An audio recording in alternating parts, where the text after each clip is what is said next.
told you that there is a force that holds the power to transform lives, communities, and the world at large. You may think that this is impossible and that there is no such thing. But I'm here to tell you today that there is. And the answer is youth volunteerism.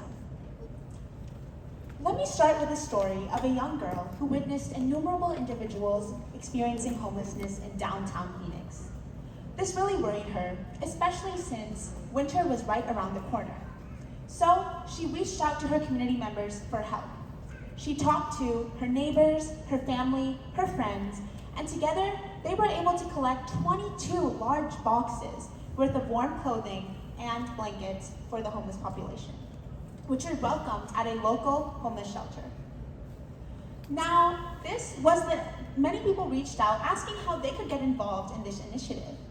And this was the beginning of a journey to uplift the communities around them with a dedicated mindset to service.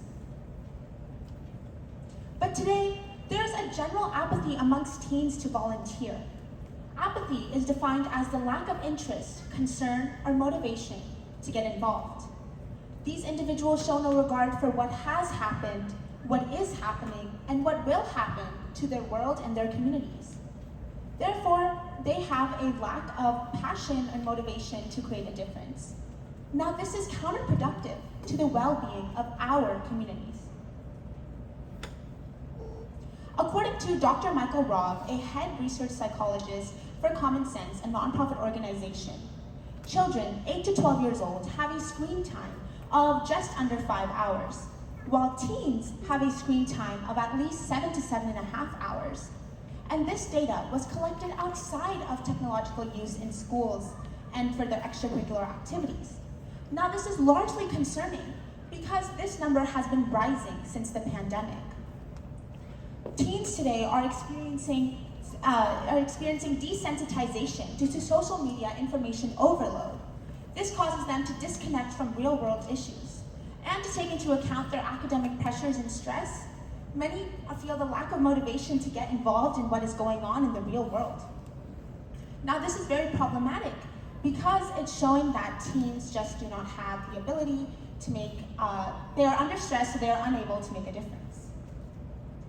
In fact, it has been shown that technology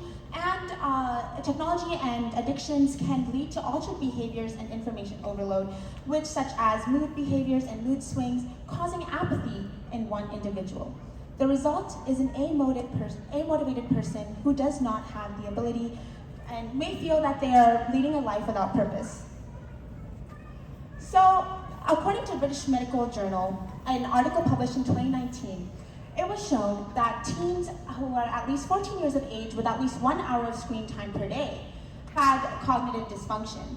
For example, they were more prone to attention deficit, anxiety, depression, and also poor self-esteem. These teens also experienced increased caloric intake and a more sedentary lifestyle, leading to an overall poor quality of life, poor fitness, and less motivation to go out and do things in the world. But what if we transformed our boundless energy, creativity, and passions into something positive and channeled it into something greater than us? Youth volunteerism is more than just a buzzword. It is a vibrant movement.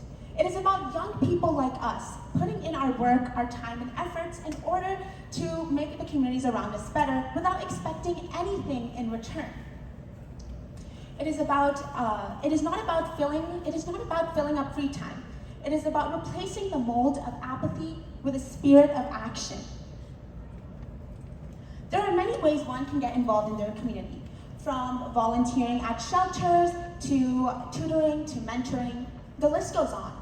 But the important fact is that volunteering can nurture many personal developmental skills and leadership skills and leave a positive impact on mental health. According to the Journal of Youth and Adolescence, it was found that youth who volunteer actually show higher levels of empathy and gratitude, lower levels of depression and anxiety, and increased levels of mental health and well-being. These are lifelong skills that they can carry with them throughout. In fact, volunteerism helps build bridges between different generations, backgrounds, and cultures, creating a sense of unity. Moreover, volunteerism brings together those to make inspired actions and can start a domino effect of change. But there are still many barriers when it comes to volunteering that stops people from getting involved. For example, do you have time constraints? Consider flexible volunteering or micromanagement activities such as taking a few minutes out of your day to crack a thoughtful card for patients who may be sick in the hospital or elderly who may be feeling lonely. Do you have lack of transportation? Work to organize group volunteering transportation to in-person events and work with local organizations to collaborate for remote opportunities. Do you need an accompanying adult due to age restrictions? Work to schedule familial volunteering days where you strengthen bonds and also encourage the act of giving back. These barriers are avoidable, but they are important to recognize in order to create a future generation of active teens who are able to volunteer. There are many different ways you can get involved. As the old saying goes, when there is a will, there is a way. So what can you do?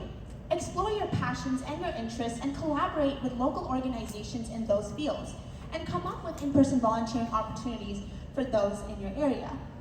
Moreover, share these on social media with your friends and your family because you never know who you can inspire along the way, starting a domino effect of change. You can be the first domino.